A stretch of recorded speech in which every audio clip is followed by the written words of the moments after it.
بعد عن أنس بن مالك رضي الله عنه قال قال النبي صلى الله عليه وسلم تسحروا فإن في السحور بركة رواه البخاري أو كما قال النبي صلى الله عليه وسلم۔ محترم بزرگوں اور عزیز ساتھیوں، اس ماہ مبارک میں روزوں کے آداب میں سے یہ چیز ہے کہ آدمی روزہ رکھنے سے پہلے سحری کا اہتمام کرے۔ کس کا اہتمام کرے؟ سحری کا اہتمام کرے، جسے آپ لوگ سحور بھی کہتے ہیں، سحری بھی کہتے ہیں، جو جو فجر کی اذان سے پہلے آدمی کھاتا ہے۔ اس لیے کہ جناب نبی اکرم صلی اللہ علیہ وسلم نے احادیث مبارکہ میں اس چیز کا حکم دیا ہے اور تاکید فرمائی ہے، اور سحری کھانے پر جناب نبی اکرم صلی اللہ علیہ وسلم نے اللہ کی طرف سے برکت کا وعدہ کیا ہے، برکت کی خوشخبری دی ہے۔ ابھی جو حدیث پڑھی ہم نے، بخاری شریف کی حدیث ہے، جناب نبی اکرم صلی اللہ علیہ وسلم ارشاد فرماتے ہیں کہ تسحروا، اے میرے ماننے والو، سحری کا اہتمام کیا کرو، سحری کھایا کرو۔ کیوں؟ اس لیے کہ سحری میں اللہ رب العالمین نے برکت رکھی ہے۔ بھائی آپ لوگ بیٹھ جائیے تو بہت اچھا لگے گا ہم کو، مہربانی فرمائیے، مہربانی فرما دیجیے، جزاکم اللہ۔ اور آج مختصر گفتگو کروں گا، زیادہ 10 منٹ، اس لیے بہت توجہ سے سن لیجیے بات ہماری، اللہ آپ لوگوں کو خوش رکھیں۔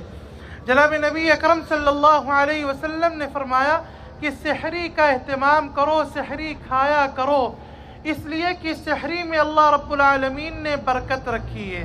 سحری میں اللہ رب العالمین نے کیا رکھی ہے؟ برکت رکھی ہے۔ اور برکت کا مطلب کیا ہوتا ہے؟ برکت کا مطلب یہ ہے کہ چیز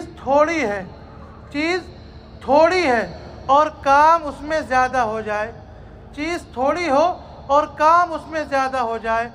یہ برکت جب کھانے میں آتی ہے نا، تو 2 آدمی کا کھانا ہوتا ہے اور 4 اور 5 آدمی اسے کھا لیتے ہیں۔ اور جب مال میں آتی ہے تو تنخواہ تو 1000، 1500، 2000 ریال ہوتی ہے، لیکن کام اس سے ہوتا ہے 8000، 10000 والا۔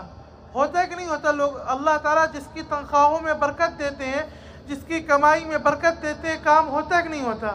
اولاد ایک ہوتی ہے، بیٹا ایک ہوتا ہے، لیکن اتنا نیک صالح ہوتا ہے، اتنا قابل ہوتا ہے کہ دوسرے کے 10 بیٹوں پر بھی وہ بھاری ہوتا ہے۔ یہ اولاد میں جب اللہ کی برکت آتی ہے تب اس طریقے سے آتی ہے۔ اس لیے فرمایا سحری کا اہتمام کرو۔ کیوں؟ اس لیے کہ سحری میں اللہ رب العالمین نے برکت رکھی ہے۔ آپ ذرا اندازہ لگائیں کہ اللہ رب العالمین نے سحری کا حکم دیا ہے، ٹھیک ہے؟ جناب نبی اکرم صلی اللہ علیہ وسلم نے سحری کھانے کا حکم دیا ہے اور برکت کا وعدہ کیا ہے۔ حالانکہ ہم سحری کھاتے ہیں، اس سے تو ہمارا جسمانی فائدہ ہوتا ہے نا۔ بھائی ہم کچھ کھاتے ہیں، کھانا پینا جو بھی کھائیں، لبن پیے، دہی کھائے، یا چاول کھائیں، روٹی کھائیں، کچھ بھی کھائیں، اس سے ہمارا جسمانی فائدہ ہوتا ہے نا، کہ پیٹ بھر جاتا ہے۔ لیکن اس پیٹ بھرنے پر اللہ رب العالمین نے کیا؟ برکت کا وعدہ کیا اور اجر و ثواب کا وعدہ کیا ہے۔ ایک تو اس سے جسمانی فائدہ ہوتا ہے کہ آدمی یہ سحری کھا کر، یہ کھانا کھا کر دن بھر جب روزہ رہتا ہے تو یہ کھانا اس کو تقویت بخشتا ہے اور روزہ رکھنے میں کیا کرتا ہے؟ مدد کرتا ہے۔ آپ کسی دن بغیر سحری کے روزہ رکھ کے دیکھیں، آپ کو اندازہ ہو جاتا ہے۔ لیکن سحری کھا لیں، گرچہ ایک کپ چائے کیوں نہ پئیں، 1 گلاس پانی ہی کیوں نہ پئیں، لیکن دن بھر یہ رہتا ہے کہ بھائی ہم نے سحری کھائی ہے، اور اندر سے آدمی اپنے آپ کو طاقتور محسوس کرتا ہے، مضبوط محسوس کرتا ہے۔ یہ اس کھانے کی برکت ہے۔ اور یہ تو دنیاوی فائدہ ہو گیا۔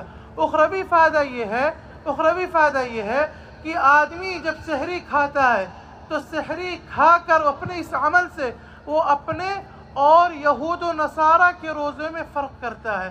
اس لیے کہ حدیث میں جناب نبی اکرم صلی اللہ علیہ وسلم نے ارشاد فرمایا کہ ہمارے اور یہود یعنی اہل کتاب یعنی یہود و نصارہ کے روزے میں سحری کا فرق ہے۔ کس کا فرق ہے؟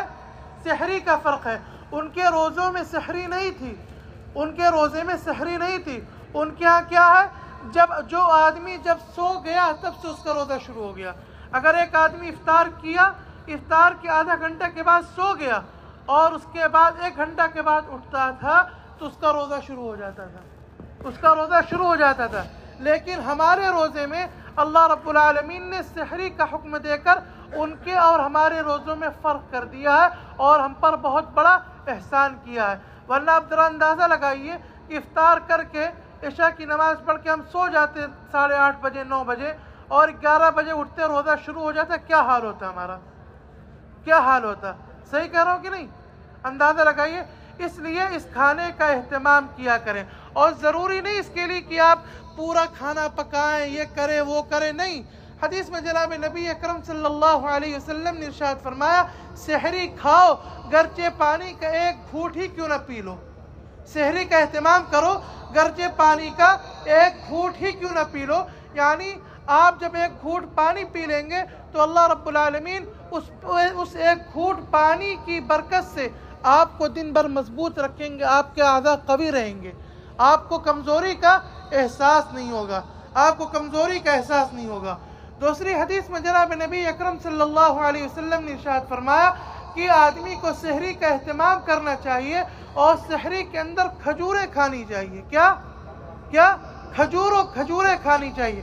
جس طرح افطار میں بھی آپ لوگ کھجور کھائیں گے، اسی طریقے سے سحری کے وقت بھی چند کھجوریں کھا لیا کریں، چند کھجوریں کھا لیا کریں۔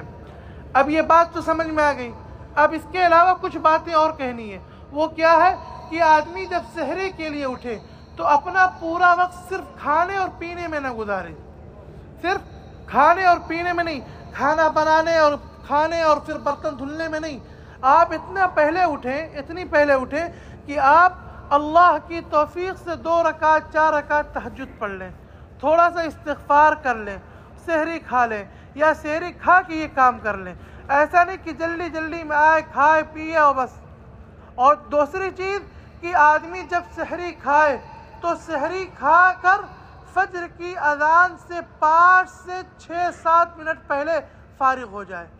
ایسا نہیں کہ اذان ہو رہی ہے یا اذان سے 1 منٹ پہلے آپ فارغ ہو رہے ہیں، اذان سے 1 منٹ پہلے نہیں بلکہ اذان سے 5-6 منٹ پہلے اپنے آپ کو فارغ کر لیں، کھانے پینے سے روک دیں، اپنے آپ کو کھانے پینے سے روک دیں۔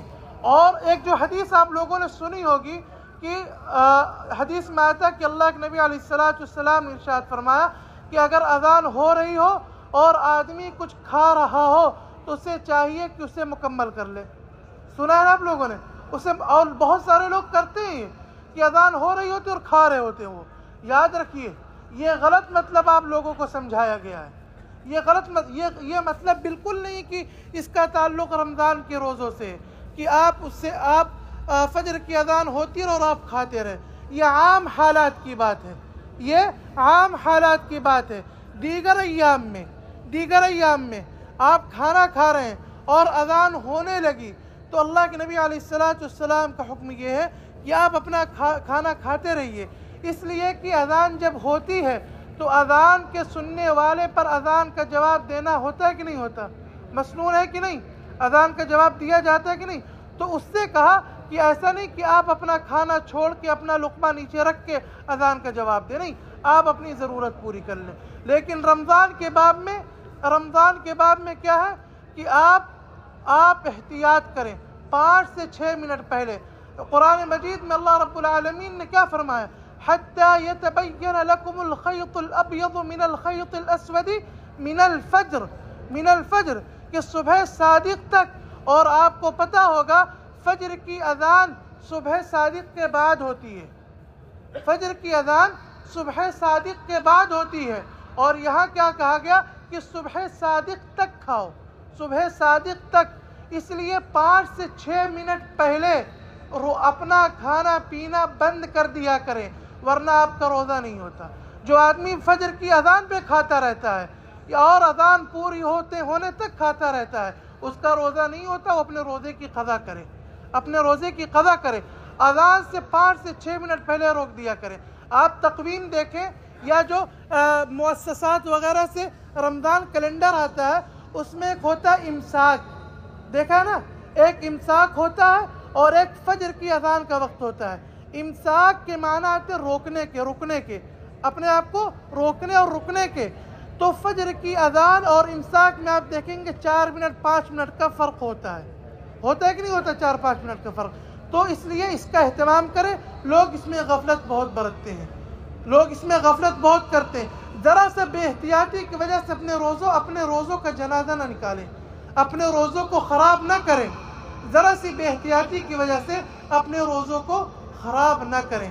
اس لیے آئندہ سے اس کا اہتمام کریں سحری کا، اور سحری کس طریقے سے کھانی ہے، کب رکنا ہے، کتنے پہلے رکنا ہے، اس چیز کا بھی اہتمام کریں۔